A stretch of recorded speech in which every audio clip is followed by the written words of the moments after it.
Ladies and gentlemen, welcome to tonight's edition of Front Page. Let me quickly get to the headlines for the night. Adani Group has formally indicated interest in entering India's nuclear power market, requesting a clear PPP and a liability framework, making the first major corporate response to the Atomic Energy Bill of 2025, and signaling how private nuclear capacity could soon link directly to India's fast-growing AI and the data center energy demand. And then India's headline 8.2% GDP growth, its fastest in 6 quarters, is facing scrutiny from economists and the IMF as an abnormally low deflator. And an outdated 2011 to 12 base year, a weak wage and tax growth, and mismatch with real-world indicators, all of which raise doubts about whether the economy is truly expanding at 8% or if the number is overstated by the statistical quirks. And then Amazon and Google Cloud have created a first of its kind multi-cloud interconnect that links AWS virtual PCs and Google Cloud environments through private high-speed pipelines in minutes and not weeks. And this marks the biggest cloud alliance of the decade and reshaping the future of AI workloads, outages, cross-cloud resilience, and enterprise infrastructure.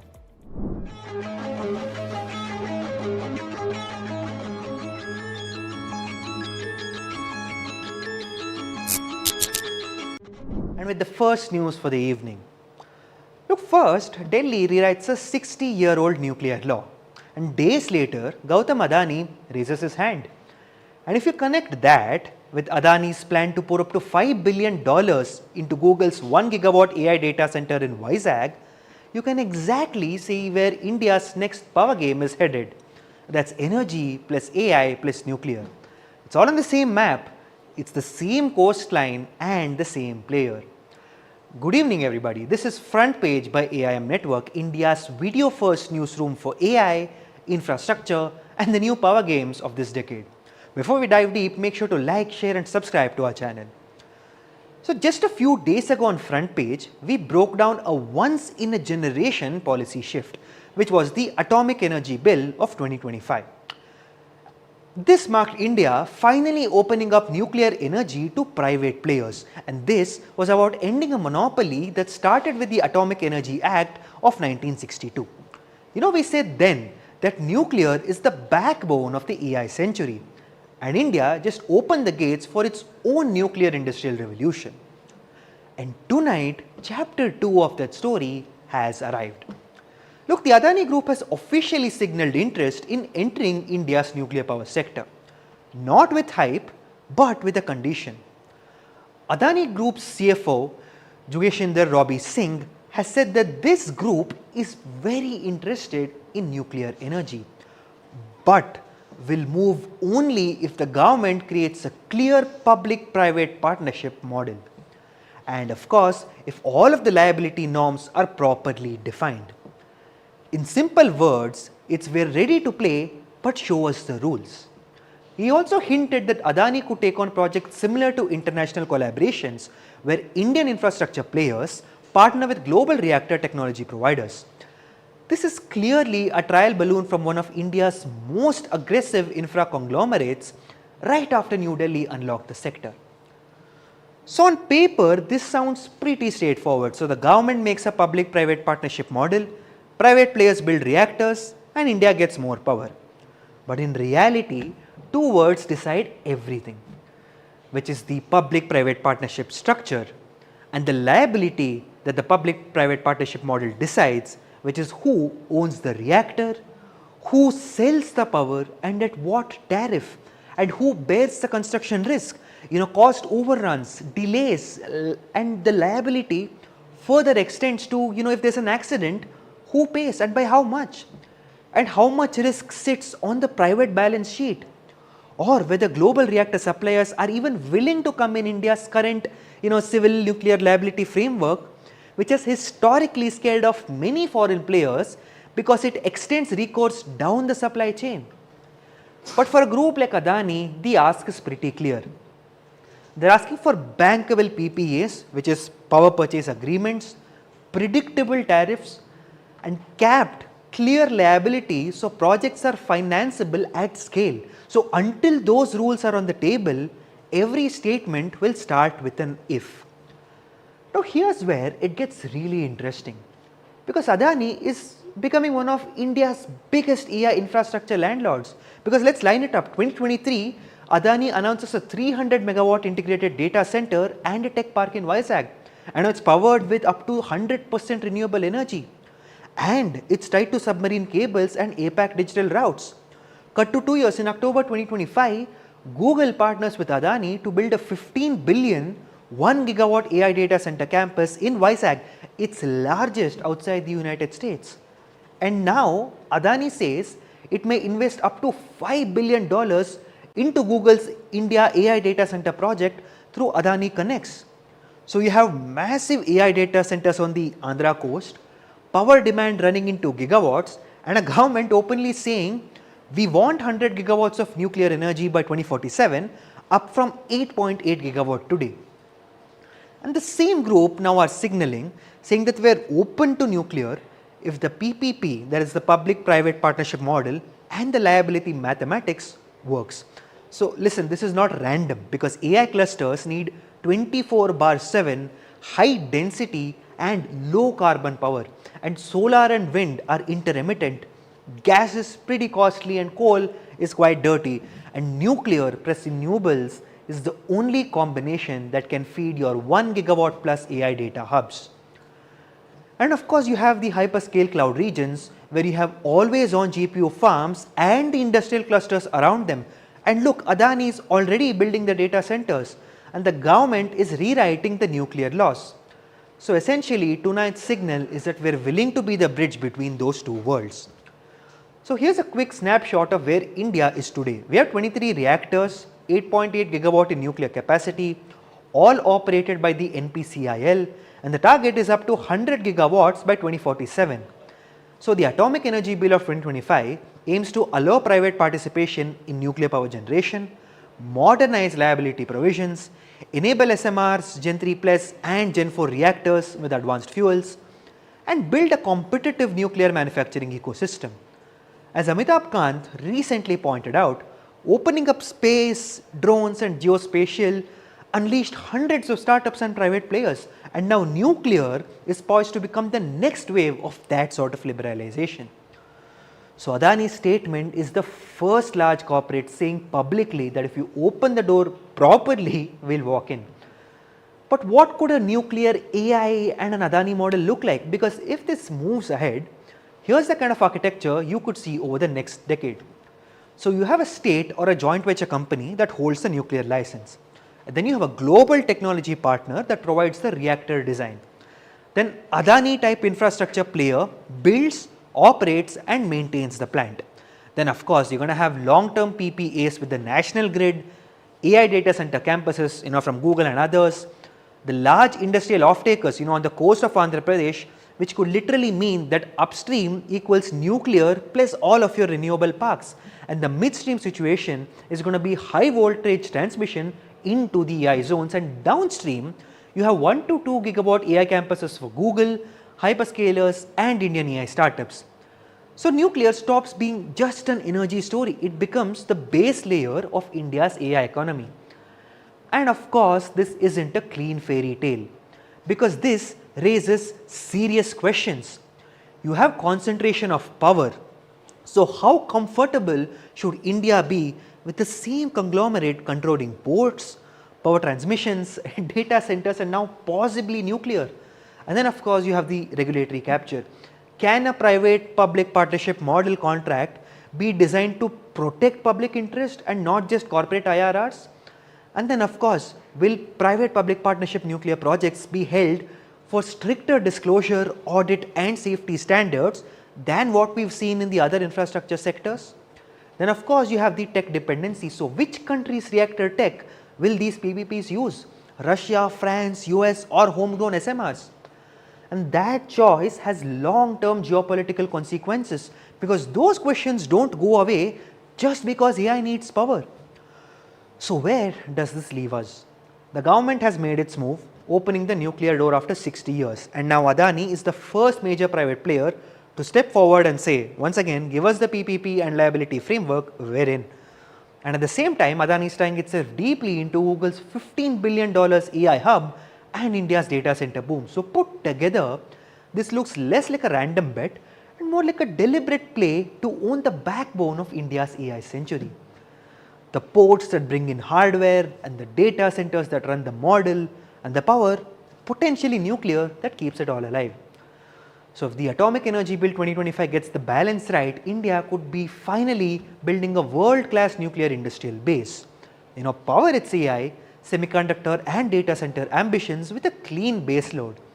And of course, give domestic players a chance to scale globally. But what if it goes wrong? We risk over-concentration, weak liability and long-term public exposure to private markets.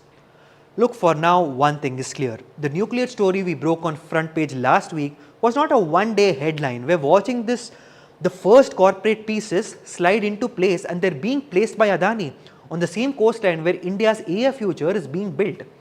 So this isn't just about the reactors, it's about who powers India's next wave of intelligence. So please tell us in the comments, should India welcome conglomerates like Adani into nuclear power, again as long as PPP and the liability rules are alright? Or should nuclear remain a tighter, more state-controlled domain? This is Front Page by AIM Network. Like, share and subscribe, and always remember to think AI and think AIM.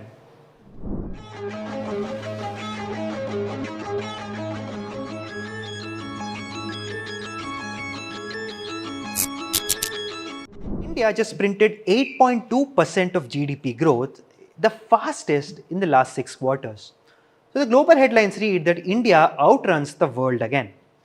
So recognized now as a major power by Australia's Lowy Institute, ranked above Japan and Russia, thanks to India's rising military capability and the shockwaves of Operation Sindoor. But here's the paradox that nobody wants to talk about. So on the global stage, India is a major power, but at home, the fundamentals are flashing yellow. But here's the plot twist, inflation is nearly zero, wages aren't booming, tax collections are slowing, and the IMF just gave India's GDP data a C grade. So why do markets and economists keep saying that it's a great number, but take it with a pinch of salt? So tonight on Front Page, we're unpacking why so many experts don't fully buy the 8.2% story and what this means for your job, your salary, and India's growth narrative. But before we do that, make sure to like, share and subscribe to AIM Network.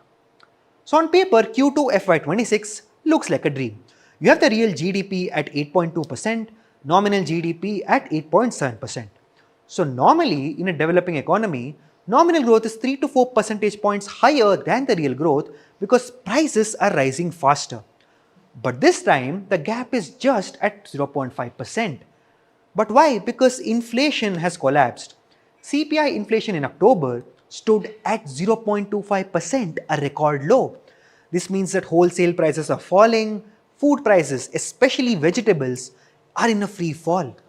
And economists call this the deflator problem, which is if your price deflator is weirdly low, your real growth number can look artificially high, even if the underlying activity hasn't exploded. So that's why many economists are saying that the growth on ground does not feel like 8%, and markets are discounting the headline. Now let's look at the real world indicators, because company revenues for many non-financial firms are growing around 5 to 6%, well below the nominal GDP. The wage and compensation growth in the formal sector is closer to 6 to 7%, and real wage growth has been flat for years. And the manufacturing output in September is at around 4.8% and not 9 to 10%. GST collections in October grew only at 4.6%, slower than nominal GDP at 8.7%. And about tax revenues, they usually grow faster than the economy and not slower. Add to it one more puzzle. If the economy is genuinely on fire at 8% plus for the last 3 quarters, you'd expect higher inflation, not just 0.25%. You'd also expect higher bond yields, wider current account deficit, and even stronger credit growth, but most of that is missing. And that's why one expert called it a conundrum, which is policymakers are behaving as if demand is weak, cutting rates, easing liquidity, and rationalizing GST, while the GDP series says that the demand is roaring. So, just days before the 8.2% print, the IMF quietly released its annual report on India. Buried in the technical annex was a C grade for national accounts, the very system that produces GDP. Look, this is not the IMF saying India is faking numbers. That's not it. It's saying that the methods and the coverage have weaknesses which are big enough to hamper the analysis. Here are the key issues that they flag. So they're taking the outdated base year because GDP is still benchmarked to 2011 to 12. Look, that's pre-UPI, pre-4G explosion and pre-platform work. The further we move from that year, the less it reflects today's economy.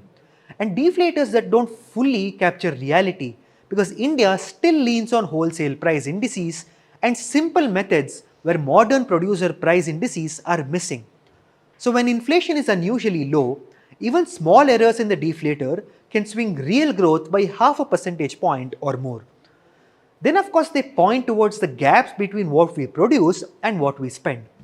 So there's a large discrepancy between the production and the expenditure sides of the GDP, which hint at the undercoverage of consumption in the informal sector. So in a country where a huge chunk of activity is informal, this really matters. The next point is the lack of a seasonal adjustment because quarterly GDP isn't adjusted for let's say monsoon, Diwali or year-end patterns. So festive quarter can flatter the trend and a bad monsoon can fake a slowdown.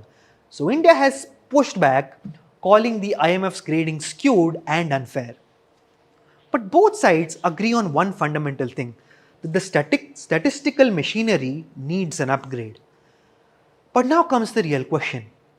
So is the 8.2% GDP growth fake? Short answer, no. But it's not gospel either. Because most economists agree on three broad points. India is growing faster than most big economies. Consumption, construction, services, and some manufacturing have clearly picked up.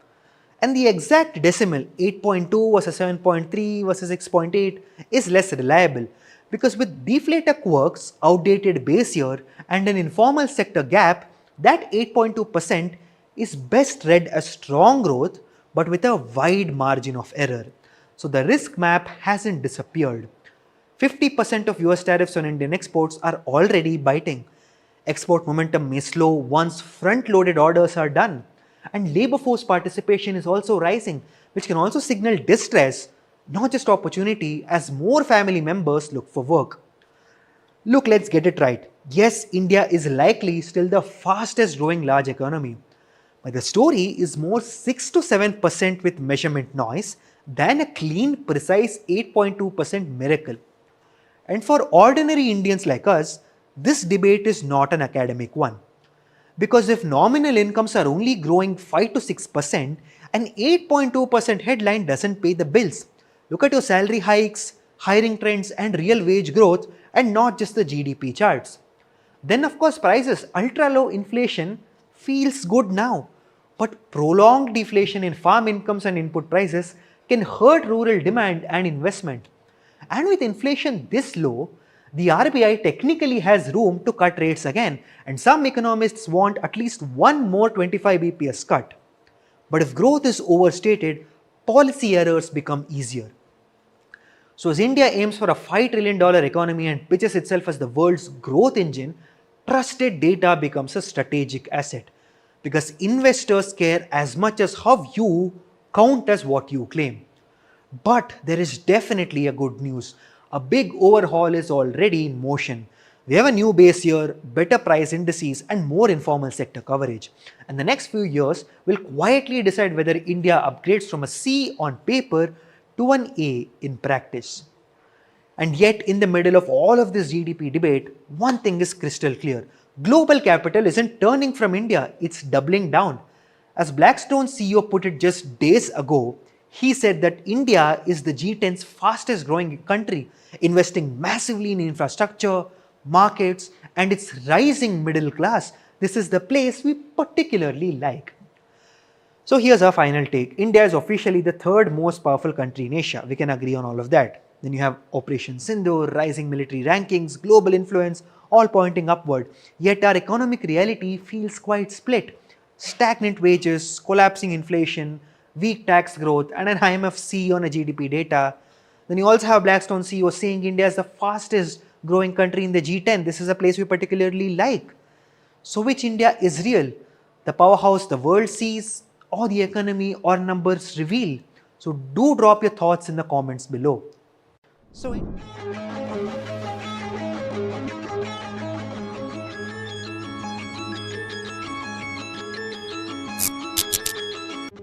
today, something unthinkable happened. Amazon and Google Cloud, two of the fiercest rivals in tech history, just teamed up. Yes, you heard that right. Amazon and Google Cloud on the same side to speed up global AI workloads and rebuild the future of multi-cloud. Look, this is the biggest cloud alliance of the decade, and the timing is not a coincidence at all. Because barely a month ago, Amazon's web services AWS suffered one of its worst outages ever, knocking out Snapchat, Reddit, and thousands of apps, costing US companies up to $650 million on a single day.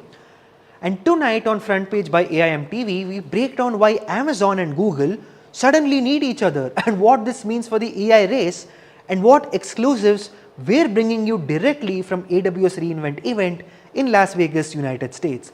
But before we do all of that, make sure to like, share and subscribe to AIM Network. So for the first time, AWS Interconnect Multicloud has joined forces with Google Cloud's cross-cloud interconnect. What does that mean? So for the first time ever, enterprises can create private, high-speed, dedicated pipelines between Amazon's VPCs and Google Cloud environments in minutes and not weeks. Because until now, multi-cloud meant messy fiber cables, manual routing, physical provisioning and painful wait times. Today, you have click, connect and done. That's basically it. AWS VP Robert Kennedy calls it a fundamental shift in multi-cloud connectivity. Google Cloud's Rob Enns says this is the start of a more open and a more connected cloud ecosystem. Salesforce is already using it and more enterprise giants will of course follow. And yes, this directly supports AI workloads which now need massive distributed cross-cloud bandwidth. And look, the timing is brutal and brilliant because as mentioned earlier on October 20th, the AWS outage reminded the world that the cloud, the backbone of the AI age, is still working on a single point of failure. We had Snapchat that was down, Reddit was down, financial apps were down, IoT networks all blinking out for help, and for the first time, CEOs started asking out loud, should our AI stack just depend on a single cloud? And the question created an existential pressure point that AI workloads need availability, redundancy, and parallel compute across regions and providers. So AWS and Google did the unthinkable. They picked interoperability over rivalry because in the AI era, outages are too expensive, speed is too critical, and compute is too scarce to fight all of it alone. The alliance is a multi-cloud weapon, and it's a new industry expectation that the future of cloud isn't single cloud, it's shared infrastructure. And all of this is happening while Alphabet, Microsoft and Google each pour billions into new data centers. Because AI workloads are exploding in size and complexity, enterprise customers now demand vendor neutrality, open standards and no lock-in. And AWS still leads the industry with $33 billion in Q3 revenue. That's more than double of Google Cloud's $15.16 billion revenue. But the fastest growing segment in cloud today is cross-cloud AI workloads and not single cloud deployments. And this move is a partnership of necessity and it won't be the last for sure. Now when two hyperscalers like AWS and Google Cloud suddenly unite, the obvious question is, where does this leave Oracle? Because while AWS and Google Cloud are engineering the fastest cross-cloud AI network ever built, Oracle has also quietly taken multi-cloud in a completely different and an arguably more disruptive direction. Because at the Oracle AI World event this year, the company launched something no hyperscaler has dared to offer, which is multi-cloud universal credits. It's a single currency that lets enterprises run AI database workloads across AWS, Azure, Google Cloud and OCI with full commercial portability. And you know what? This solves multi-cloud's biggest unsolved problem, the cost and lock-in, not the connectivity. Maria Colgan, Oracle's VP for AI and mission critical data, simply put that universal credits give customers the freedom to run workloads wherever their data lives, without worrying about movement costs or cloud specific limits. So where AWS Google Cloud Platform focuses on high speed technical interconnects, Oracle is offering financial and operational freedom at the enterprise layer, thereby letting developers and customers access Oracle database and AI services on any cloud without ingress penalties or proprietary constraints. And also Oracle doubled down with Database 26 AI, embedding vectors, RAG, graph and real-time AI directly into a transaction engine. It's a sharp contrast to hyperscalers who run AI mostly in analytics layers. So while AWS and Google are building the AI superhighway of sorts, Oracle is positioning itself as the trusted data and reasoning layer that sits above all clouds, offering portability, compliance and access to mission critical private data that hyperscalers cannot replicate. And this involves different strategies and different modes, and all together they signal one truth, that multi-cloud is the architecture of the AI era. Look, if AWS and Google Cloud just shock the world by joining forces, the natural follow-up is also, does Microsoft Azure become the next piece of this multi-cloud puzzle? Well, let us know what you think in the comments below. And while you're at it, here's the interesting part. Azure is already halfway there, because while AWS and Google Cloud just opened the door for cross-cloud cooperation, Microsoft has also quietly moved the goalposts in a completely different direction, which is a planet-scale AI compute. Because earlier this year, Microsoft unveiled the world's first AI superfactory, Fairwater. It's a system that turns multiple data centers separated by hundreds of miles into one unified AI supercomputer.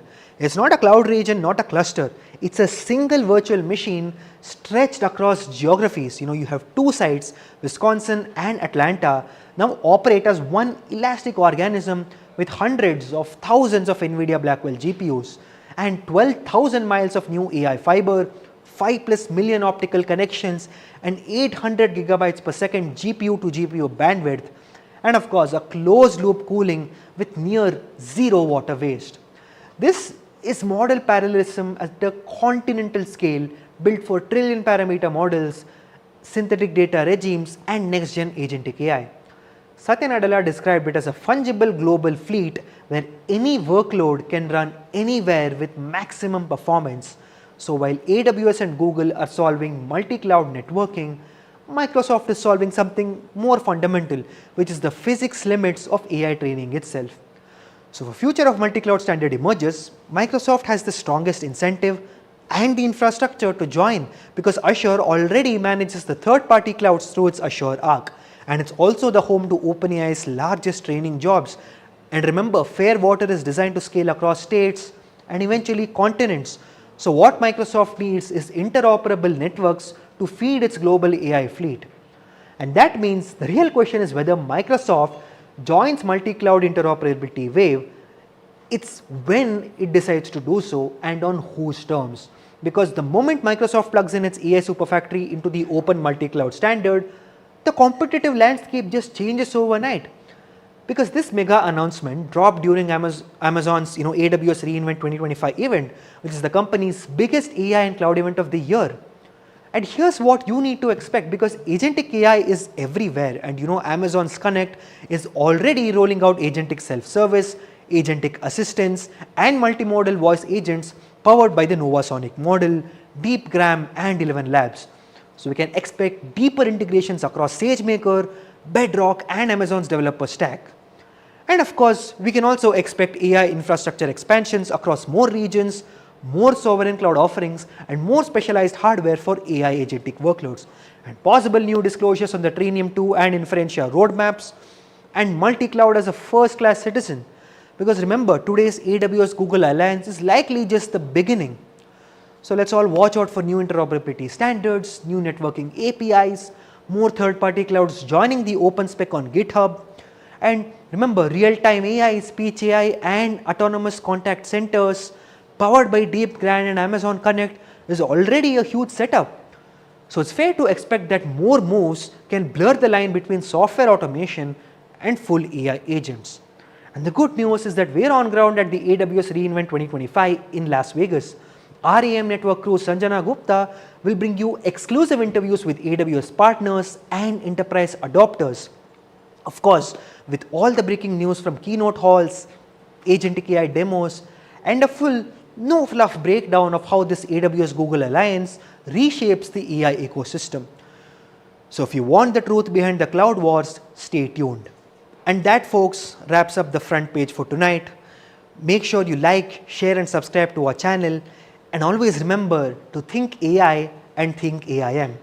But before you tune out, we have an exclusive debunked episode with me and my fellow journalist Mohit Pandey. So stay tuned for that as we discuss on all things about Indian IT, AI, and where these vibe coding software tools are headed. So stay tuned on EM Network, and we're going to be back after a short break.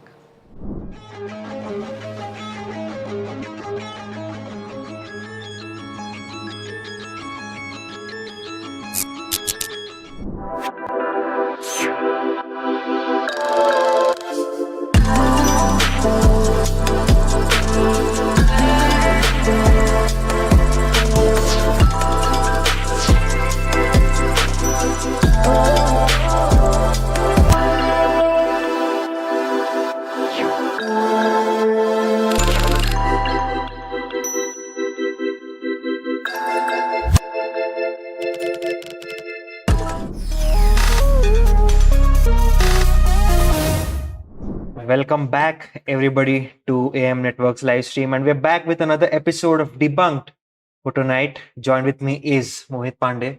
Because you couldn't find Sudhi this time. Yes, where is Sudhi? We're trying to find him. He's in Goa.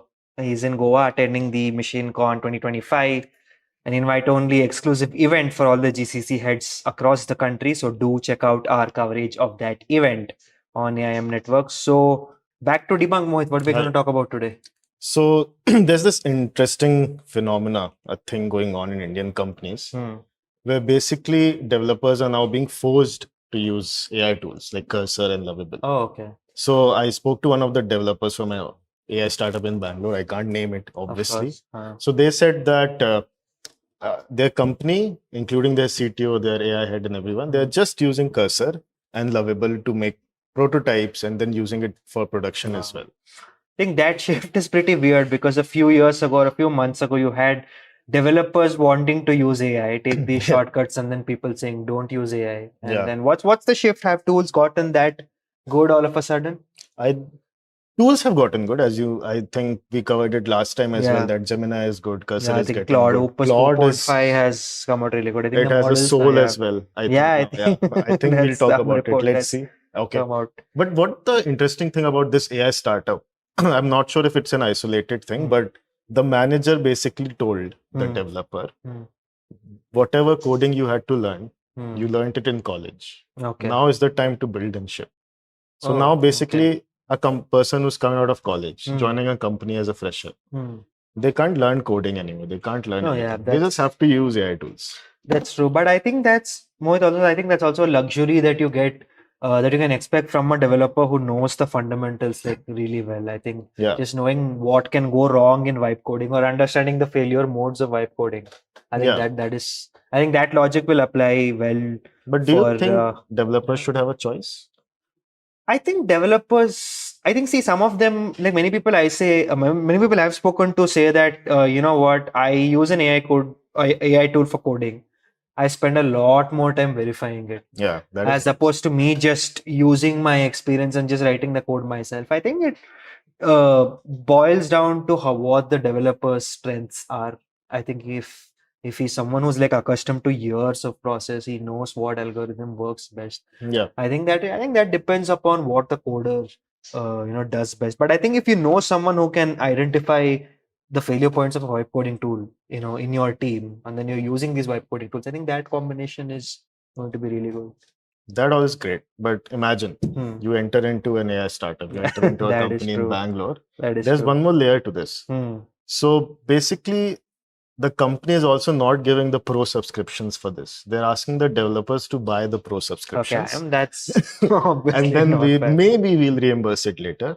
But Okay. that person didn't get a reimbursement for the last 6 months. Oh, okay. I mean, Yeah. that's pretty. But my entire takeaway is that Yeah. if he didn't get the reimbursement, did he deliver the value using those AI coding tools? I'm sure if there was value delivered to the company using these AI coding tools, like, boss, okay, I use Cursor, I sped up your project timelines by this much. I've gotten this new IP out there. Maybe the company would have reimbursed. I think the entire situation speaks for itself. It's like Reddit talks. Okay, I just have to bash my startup, bash my company. I think with Reddit, but at the same time, it is a little problematic, right? If you join as a fresher and you are earning very less, you don't get a reimbursement for like, how much is Cursor? $20 per month? $20. I think that wouldn't be enough on an enterprise, whatever production setting. So I think in the end, companies and startups should actually provide the subscriptions. And I think that's a no-brainer. If you're expecting them, but the problem is, I think these are some of the outlier startups which expect you to the new startups. But I think that's sort of worrying for many developers as they progress in their careers. If they don't have anything to show, and also, I think that's true. I don't even think it's fair to say it's an outlier situation, because if you see many of these startup job listings, they want you to be proficient in Cursor. They want you to be proficient in Lovable. Like we were hiring for prompt engineers, I think 2 years back. Right. I don't know what happened back in the day. You also did engineering, right? Yeah, I did engineering, but I do prompt engineering is just English. Yeah. I mean, that's also what many people say. Just what to tell what to do in your head. Just articulate it well. You're a good writer, and then I think that's. But yeah. So, but how is it? This is with regards to the startup situation. How is it with all of these, let's say, larger organizations, like let's say your service companies, where you just can't mess up with the results? At least if you have a project in a startup, you might mess up, you might take some extra time. It's all dependent internally. But if you're servicing someone, if you're if you have deliverables on the table, what's the situation there? How have our Indian IT companies used vibe coding tools? So if you have ever tracked Indian IT companies, I think the biggest metric that they track for employees and for revenue is the revenue per employee. Revenue per employee, yes. And if you think about it, as you said, that if this person who didn't get the reimbursement started using AI tools and was able to deliver a lot more value for the company. True. So then the revenue per employee for that company might increase. Exactly. But the problem is, if the revenue per employee for a company increases, don't you think the company will eventually decide we don't need so many people?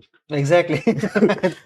So if I was earning $100 per month, for example, if I am able to get $1,000 for the company is like, why do we need other 9 people? Now it's like what? Revenue divided by like 9 people. Yeah. Then it gets revenue divided by 0. That's infinity. Anything by 0. That's a glitch. Infinite revenue. Forget whatever we said. But I think you also mentioned in one of your reports you had written earlier that Cognizant is going heavy on AI tools. I think that's one notable company that I think they also entered into some vibe coding related. Yeah, they partnered with Lovable, and they had the biggest vibe coding hackathon. I think they also got a Guinness Book of World, like a new record that's for very niche, but 475,000 employees, something like that. I don't remember the number. But I think Indian IT firms are partnering. Like HCL Tech was one of them who partnered with OpenAI. Hexaware, I think, has partnered with Replit. So everyone is doing vibe coding. Right. But we don't know the impact of it on employees. Exactly. I think it all comes back to the impact, because even if you see the AI bubble conversations today, everybody's saying, okay, fine, you have 30% code generated by AI, as Cognizant also says. But how good is that 30%? Like, how much has it sped up your project? Has that 30% savings on one project got you room to sort of sign in more projects? I think as long as companies report those metrics, that would be the right thing. And it's so confusing, because after a point you realize, okay, how can you attribute revenue to AI, right? Because it's a spectrum. It's part of all the services that already were there. Now they're embedding it again, so you cannot actually measure it. I don't know how they're measuring it. Exactly. Now let's say I just use a Copilot chatbot in my workflow. Does it mean my workflow is AI driven? Because this is just AI assisted. Because I think there's so much confusion. I have a question though. Okay. So I wrote an article. Okay. One paragraph of it was rephrased by AI. Okay. Do you think it's 10% AI generated? I wouldn't say generated. I think rephrased is the key term Rephrased is the right because word. Okay. yeah, I think that's all the spectrum that companies need to deal with because it's very difficult to point out what uh, portion of it was AI generated to quantify it to Yeah. because there's a lot of people asking, okay, how much of an economic impact does AI give you? And I think it's so difficult to quantify Yeah, that. that's very difficult. But yeah, I think a baseline metric would be if you see a trend of more projects coming into you. I think we need to measure it by time. Time. I think rather time than is. money. Speaking of Productivity. time, I think Elon Musk recently said that by 2045 we won't have jobs. Yep, I think that Are you optimistic about it or are you pessimistic about it? I'm not sure. I think, dude, that's again coming back to predictions. It's just been some predictions have been good, some have been off. Yeah. Dario Amodei from Anthropic has been telling 90% of code is generated by is AI. going to be written by AI. He Yeah. said that 6 months ago, and now we're here, and nothing's changed. My point is, if everything, like all the code is eventually going to get generated by AI, how will people learn? I like all this. Again, I'm going back to the freshers thing. How will that, if someone joins after college, they join a company, they want to learn at least a little bit of coding, like boilerplate coding and everything. How will they learn that? I think so. There's no learning apart from AI tools. Yeah, I think it just gets you another layer of abstraction because back in the day you had people learning like assembly level code, and then you had C, and then while people learned Python, they still had to know what your binary systems were, all those hexadecimal values. Again, I don't remember. I studied this way back, but as far as I can remember, even when you had things like Python, you still had to learn the fundamentals. Yeah. And I think that we're going to see a similar trajectory. I think that's what people say. You're only going to be a good vibe coder if you know the fundamentals well. Okay. And it's also knowing the right ecosystem and what tool has like lower failure modes for your specific workload, because they say it also depends on the model, right? Like you use Cloud Opus 4.5, it's good for a particular thing. Your OpenAI's Codex is good for a particular thing. I think it's this knowledge about which tool fits better into your project's workflow. Yeah. And that. I think that comes with experience. I think a good vibe coder is someone who's... I think that is something the companies should also decide Exactly. before and instead of hiring developers. Exactly. So I think in resumes, people will start writing. I use Claude more. I use GPT. I'm a GPT-5 expert. I'm a Claude. Yeah, I think more than that, I think they can say that, what, I've spent years or months using AI. Yeah. If you want to use AI tools, I'm the guy because now I know where it can go wrong. Yeah. Before I put in something, I'll tell you, don't put in this prompt because it's not going to happen. Yeah. So I think that knowledge is something that people are going to learn. I think someone did this recently. They put their entire company's code on Gemini. I mean, yeah, that keeps happening. But speaking of predictions, coming back to the predictions once more, Adam Wolf, who's one of the creators of Claude Code, he has said what people have been saying every 2 months, every 1 month after the launch of every OpenAI, GPT or anything model, that in the next 6 months, first half of the next year, software engineering would be dead. Software engineering jobs would be dead. What do you have to say? I think one litmus test is when I see companies hiring software engineers everywhere, even Anthropic is hiring software engineers. Again, they can have that excuse that, you know what, we are developing more powerful AI tools. I think it's like marketing. It's that, but again, see, it depends upon how good these models become, because even today, people are saying the GPT 5.1 has like ridiculous amount of hallucinations, and people are switching back to Gemini 3 Pro. Yeah. And that used to happen the other way around with Google and OpenAI a few months ago.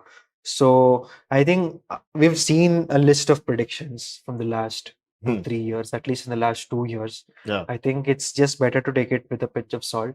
Yeah. But it's also unfair to deny that, AI has had no impact when it comes to coding. Of course, people are using, we just came across a post today that said that there was this one startup that did not renew its contract with a SaaS company because they figured out how to build it itself. But the problem is we have to follow up with that news, because you know what happened with Klarna, right? They fired a lot of people, said that they're going to use AI for coding. Then they struggled back to hire them all. That's someone has built a coding platform, they've built this SaaS platform. We don't know how much it's like good for them, how much beneficial it is in the long run as well. Exactly. Because there would be a lot of times they have to debug and they have to go back to the code and they don't know what code has been written. I think, just being able to predict what failure mode comes in, and you need some engineers to be there, know your code base in detail. So, but I think this software engineering is going to die, this prediction. Why do you think this keeps coming back? I think it was Sometimes back, I think 2-3 years back, after ChatGPT was launched, Mark Cuban said that. I think Mark Cuban was the first one who said that, and then there were other people.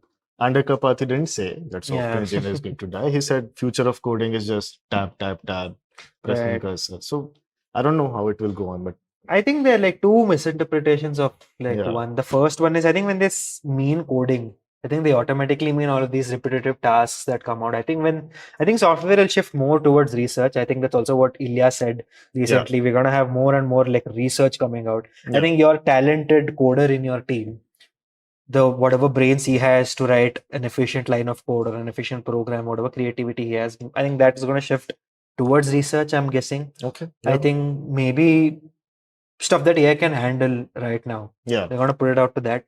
But I think there's going to be more and more research as to how these AI models may fail. I think we're going to see a blend of, both of these. When do you think we'll see a first product from Ilya startup? Do you think we have a timeline? So yeah, that's interesting because in his podcast, he has maintained throughout that his first product is going to be a straight shot at super intelligence. Which is the first product he's going to release is going to be a super intelligent system. Okay, but he has said that single shot road is going to be less and less likely because he has learned that people appreciate an intermediate AI product, a glimpse of what they can see before they get a full version at it. Oh, okay. So he said that, it might not be possible, and I'm leaning towards the other side where, I'm going to release something incrementally. I understand how people are going to, again, it keeps coming back to the same thing, right? You'd obviously want to sit indoors in a sandbox environment, want to see, okay, what's the safest AI going to be, but you'll never know how it's going to be misused until you just sort of put it out there incrementally, do some testing. I think that's also what he said he's going to lean into. I think going away from the topic a little bit, but this is very interesting. Doesn't this sound very much like what Jan LeCun used to say? Exactly. About scaling and I think that's that funny thing that's happened, because whenever Jan LeCun said that, LLMs are not the way forward, people started saying things like, "Oh, you are the reason for Meta's downfall." And when I think Ilya said that's a everyone is appreciating how Ilya is saying that. But okay. I think that hypocrisy has been there. But I don't know. I think it's just the way their public appearances have been. I'll come back to Indian developers. Yes, coming back to Indian developers. There's one more thing. We are very sympathetic that they are being forced to use AI tools and everything. But there's one thing. The Indian developers rank number 1 in. Oh, unfortunately, yes. What is that? That, which is sad that I don't have to take a guess, is cheating. Cheating, yes. What do you mean by cheating? The C word is not, you're not supposed to use it very lightly. So it's from Codeforce's data that India ranked number 1 in cheating in all the contests combined. Okay. And what are these contests? Coding contests, like also interviews as well. They were giving interviews and someone was typing here and someone was giving them prompts from behind. Oh my God. And it was not by a small margin as well. That was huge. Yeah, it was huge. And Vietnam was 12 times higher as well next. Okay. So it's weird, whatever is happening. I mean, we should allow developers to use AI. I think that's what happens. Cheat more. Yeah. At least rank number 1 here. That's pretty sad because... sorry, developers. Yeah, I mean, you'd want them to use AI for something. Again, I sound like a mother now, but please don't cheat. Yeah. I mean, and also I think, but what are companies doing to fight this? Yeah. There was recently, I saw a Reddit post as well. There was a hiring manager who said they got into an interview and the developer joined and they asked some question that they weren't prepared for. Okay. And apparently his AI stopped working, the interviews, and he logged off. So things like that are also happening. So, I think that scale AI marketing has just, I don't know, man. I think pretty bad repercussions in India, I feel. Not scale AI. Cluely. Cluely. Wow. Cluely should have started in India. Yeah, there's just a cheat on everything. I don't think that's the right precedent. Again, it might be too, I don't know. But what ends up happening is, I think 4 months back, I think there were some CEOs, I think it was Coinbase CEO. So he said that the developers or the people who are not using AI in Coinbase, they are basically firing them. I mean, there's just too extreme. I think that's, but also, I might empathize with Brian Armstrong here because, what if you have people in your team, these purists who spend like an hour नहीं on करेंगे on there are people in tech also who resist AI like it's like lava. The floor is lava, and because they just don't want AI, right, for whatever reasons. And even if whatever repetitive tasks that you're doing, you spend hours doing it, and obviously the CEO says, "Boss, there's AI, just finish it and give it to me quickly." I don't think if people are not doing that, then I think that's pretty annoying. Because you have tools, just being averse to just do it quickly. I think when CEOs, I won't buy the subscription. You buy it yourself. I'll give you reimbursement. But if you don't use it, I'll fire you. Yeah, I think all that.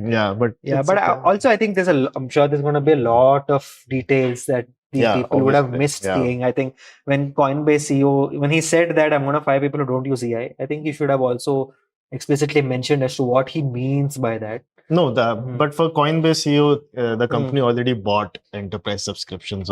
So then if you're not using it, then you're just not adhering to the rules of the company. But at the same time, this also brings us back to that AI art conversation as well.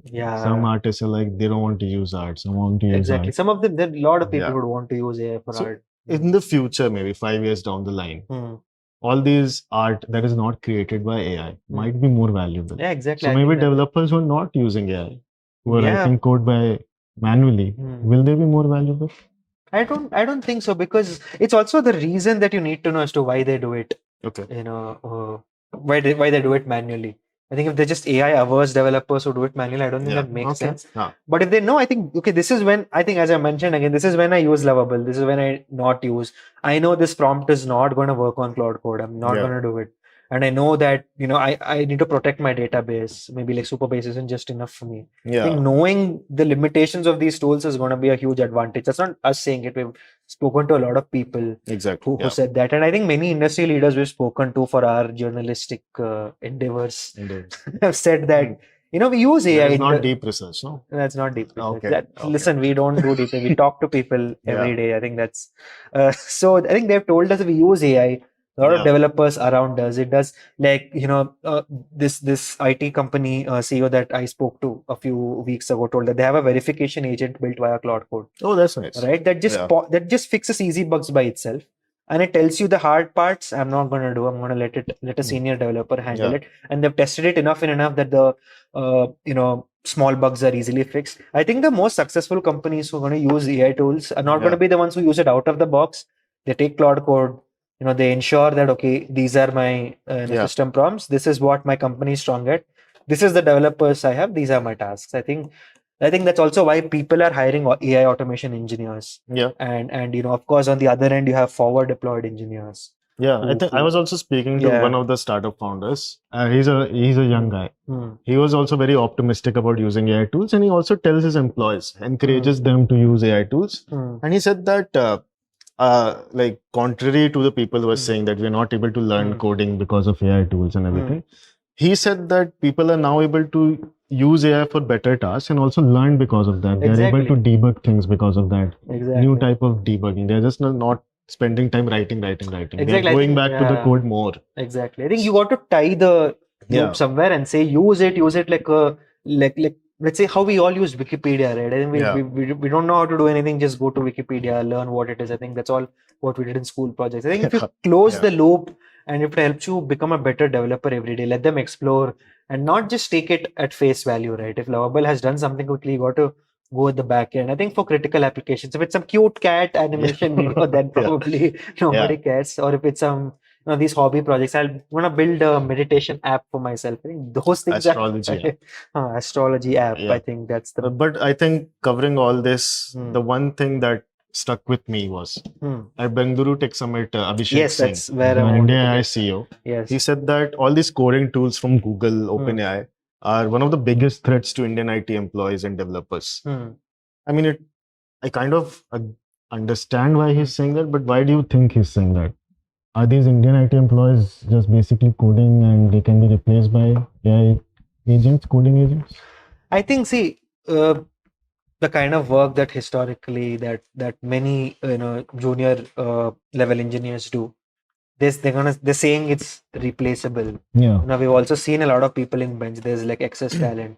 I think it's just a matter of time when people realize that, okay, you have Gemini, you have your Claude Code, you have your Opus 4.5. Yeah. I think it is definitely a threat, but it depends on where you're assessing the threat, who you're assessing the threat for. I think now if you're going to have these junior engineers, I think that's a very grim I think that's a question we should ask every day. While every model releases, we'll keep asking that. And also, that's the thing. It's very hard for Indian IT companies to also come out and make a public statement, because see, the junior IT engineers, that age group of 18 to 25 years, it's a huge market sentiment, right? You wouldn't want to mess with their sort of emotions, because if we know Indian IT companies work historically have had huge like cash reserves. There's someone who depend highly on their stock growth, right? Lesser free investments, a very low risk profile is what they operate with. But I think right now this year as well, I think Indian IT firms were supposed to hire close to 1 lakh freshers in total,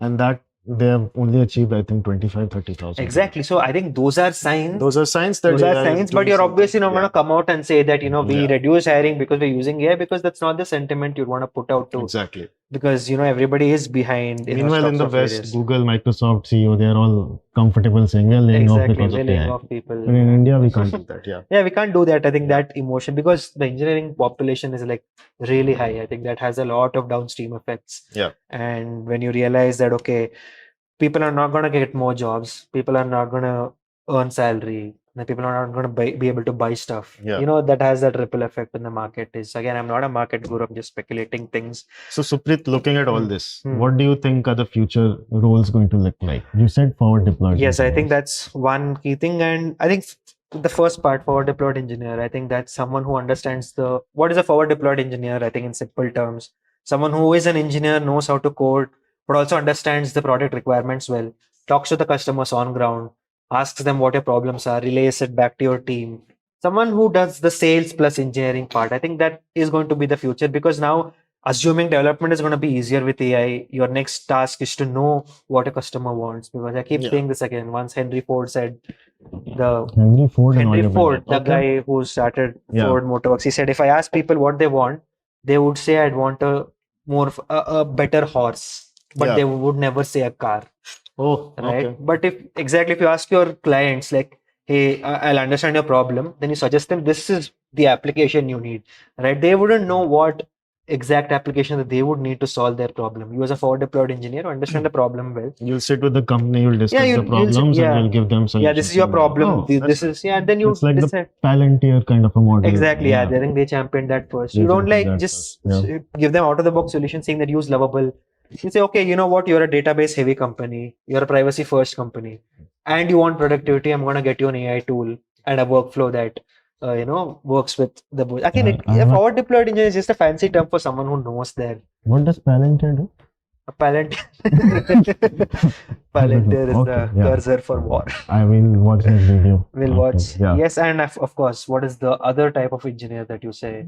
I think that is a combination of forward deployed engineers, basically 10x engineers that we'll be hearing about from Andre Karpathy and everyone, that people who use AI, people who are only using AI, as now Bengaluru people are being forced to, they are going to become the 10x engineers, and they're going to take away the jobs from people who are not using AI. Right. So I think learning AI, using AI tools is the most important thing that developers have to do. Yeah. But some are being forced to do it, some are willfully doing it. So I think that balance needs to be there, and I think companies should do something about it. Right. In the end, I think detection is the biggest bottleneck in it. You can't detect what is AI written content. You can't detect what is AI generated content. You can't detect how many jobs AI is being taken out, because it's unrealistic for you to expect companies and say that, okay, these many people were shifted away because we're using AI. I think this detection is the real bottleneck. On that note, I hope all of you enjoyed our fun, light-hearted conversation to start off your week at AIM Network. All of these are opinions of Mohit and me. We do not represent any investment advice to any company. It's just a fun, refreshing, light-hearted conversation. There you go. Hope you all enjoyed tonight's live stream with AIM Network. Stay tuned for more such episodes of Debunked and Front Page on our channel. Like, share, and subscribe. But always remember to think AI. Think AI.